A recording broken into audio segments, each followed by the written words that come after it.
పొలం వేస్తానైనా అలాగేనా జాగ్రత్తగా పొలం దగ్గర పెద్దలు ఉంటాయి, జాగ్రత్తగా ఉండి అని బాగా చూసుకున్నా ఇది సాయంత్రం వచ్చేసాయి. ఓకేనా? అన్నకేమో బాగా పొలం పని చెప్పినాడు, నాకేమో ఏం చెప్పాడు. సరే, నా ఏం బతికేస్తున్నా నాకు అర్థం కావట్లా. నా ఆస్తి నేను తీసుకోకపోతే నేను దర్శనంగా బతకగలను కదా. సరే, ఎలాగైనా సరే మా తండ్రి గారు నా ఆస్తి నేను అడుగుతా.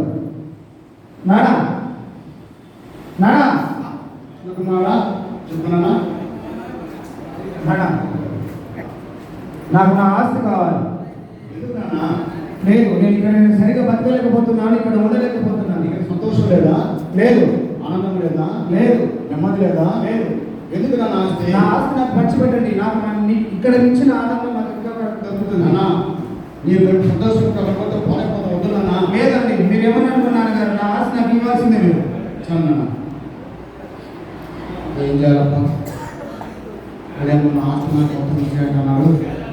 పోయి తిప్పిస్తున్న వయసు మనం ఏమవుతుందో ఏం అర్థం కావాలి. సరే చూద్దాం. నానా చిన్న కుమారుడా, నాన్నగారు చెప్పండి. ఇదో నేను ఆస్తి మొత్తం ఇచ్చేస్తున్నాను. అన్నా జాగ్రత్త. అమ్మయ్య, నా ఆస్తి నాకు వచ్చేసింది. ఇప్పుడు నేను దర్శనంగా బతకగలను. నా ఆస్తి అంతా చూడండి, నేను ఎంత బాగా నాకు డబ్బులు ఎంత చాలా డబ్బులు ఇచ్చాడు మా నాన్న. నా ఆస్తిని అంతా తీసుకొని నేను పక్క దేశానికి వెళ్ళి నేను బాగా ఎంజాయ్ చేస్తాను. మరి మా అమ్మ మీ దగ్గర డబ్బులు ఏమన్నా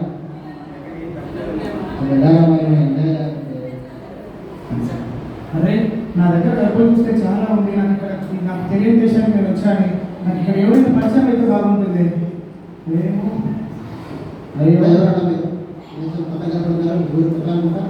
అవునన్నా, నేను ఈ దేశానికి కొత్తగా వచ్చాను. నేను మా నాన్న దగ్గర గొడవ పడి నేను ఇంట్లో నుంచి బయటకు వచ్చేసానన్నా. కాకపోతే నా దగ్గర డబ్బులు అయితే చాలా ఉన్నాయి, కానీ నాకు ఇక్కడ తెలిసిన వాళ్ళు ఎవరు లేరన్నా. నేను వచ్చినట్టు వచ్చి వెళ్ళిపోయాడు.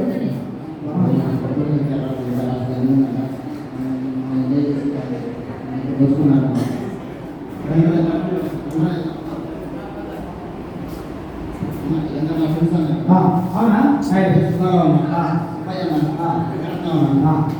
అయితే మీరంతా నాకు ఫ్రెండ్సే కదా?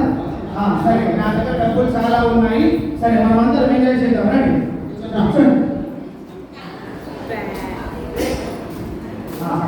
పడండి, తీసుకోండి.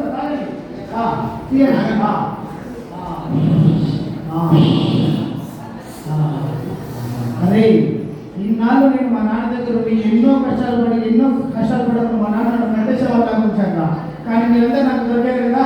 ఇప్పుడు నేను సంతోషంగా బతుకుతున్నాను రా. చాలా నిజంగా నా ఫ్రెండ్ రా మా నిజంగా నా ఫ్రెండ్స్ రా మీరు. ఓకే రే, మళ్ళీ కలుద్దాం.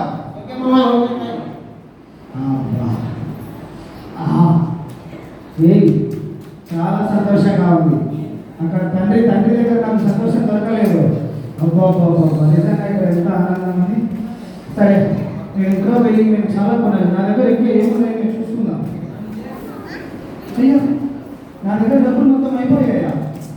అయ్యో, ఇప్పుడు ఎలాగ నేను ఎలా ఉండాలి? అయ్యో, నాకు చాలా ఆకలిగా ఉంది. నాకు ఇక్కడ ఎక్కడైనా పని దొరికితే బాగుంటుంది. కాస్త అన్నం ఎక్కడైనా దొరుకుతుందేమో చూద్దాం ఈ దేశంలో. అయ్యో, అక్కడ ఎవరు రాజుగారు కనిపిస్తున్నారు. ఆయన దగ్గరికి వెళ్దాం. అయ్యా ఎవరు అయ్యా, నాకు చాలా ఆకలిగా ఉంది అయ్యా. మీరు నాకు కొంచెం అన్నం పెట్టండి అయ్యా.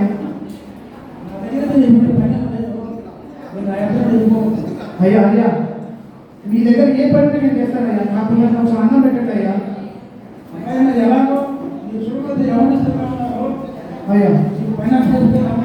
అయ్యా, నమ్మకంగా చేస్తానయ్యా. అయితే నాకు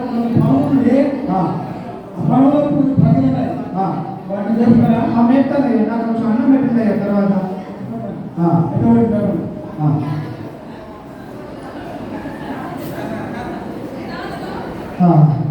అక్కడ నా తండ్రి దగ్గర ఎంతో మంది కూలి వాళ్ళు ఉన్నారు. వాళ్ళ దగ్గర దర్జాగా పని దొరుకుతుంది. మా తండ్రి గారి దగ్గర ఇక్కడ చూస్తే నేను పందులు వలసి పోలేదు. అయ్యో ఇదేంటి పొట్టు, ఇది తింటున్నట్టే దీనికి ఆకలి నింపుతుంది.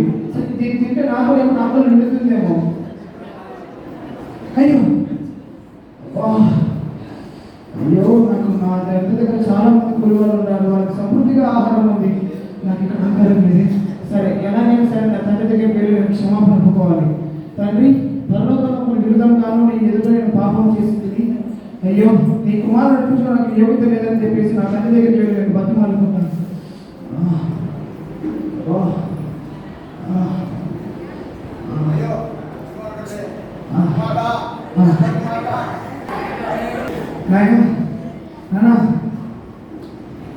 తండ్రి పరలోకంలో విరుద్ధంగాను నీ ఎదుట నేను పాపం చేసింది. నీకు చిన్న కుమారుడు అనిపించుకోవడానికి నాకు యోగ్యత లేదు. నీ పని వాళ్ళలో ఒక వాళ్ళలాగా నన్ను చేసుకోనా.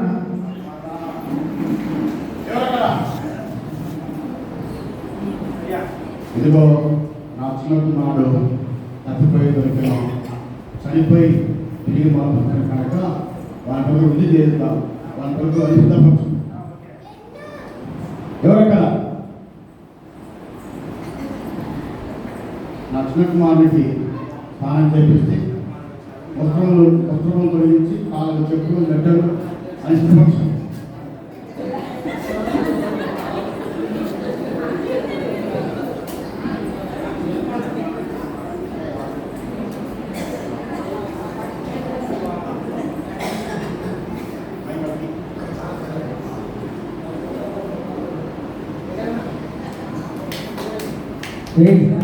మా తండ్రి నన్ను చూడండి ఎంత బలంగా ముందు పెట్టాడో, మంచి మంచి ఫోటోస్ పెట్టించాడు. అబ్బా చాలా సంతోషంగా ఉంది నాకైతే.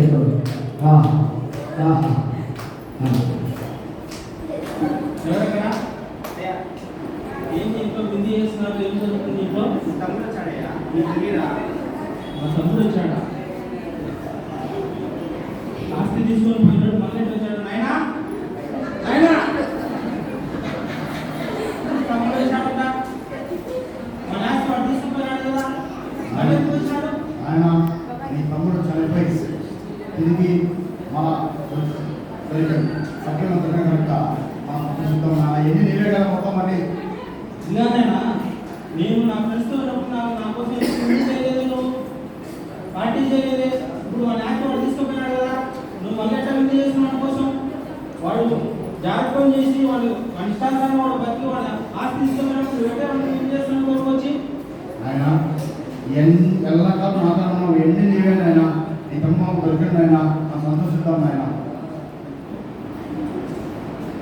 అన్నా ఓకే, ఇప్పుడు అందరూ మనం సంతోషంగా ఉన్నాం. సహోదరులారా, ఇందులో నీతి ఏంటంటే తండ్రి ఆయన పాత్రకి మన యేసుక్రీస్తు ప్రభువు వారు తప్పిపోయిన కుమారుడు మనకు సాదృశ్యంగా చూపిస్తుంది. తండ్రిని ఎదిరించి వెళ్ళిపోయిన కుమారుడు ఏ విధంగా ఇబ్బందులు ఉన్నాడో మనం కూడా మన యేసు ప్రభు వారి తండ్రిని మనం కూడా ఎదిరిస్తే మనం కూడా లోకంలో తిరిగితే ఎన్ని కష్టాలు పడ్డా కూడా లాస్ట్ తండ్రి దగ్గరకు వచ్చి మనం క్షమాపణ ఒప్పుకోవాల్సిందనే సారాంశాన్ని మీ అందరికీ తెలియజేస్తాం. మీ అందరికీ ఉన్నాం.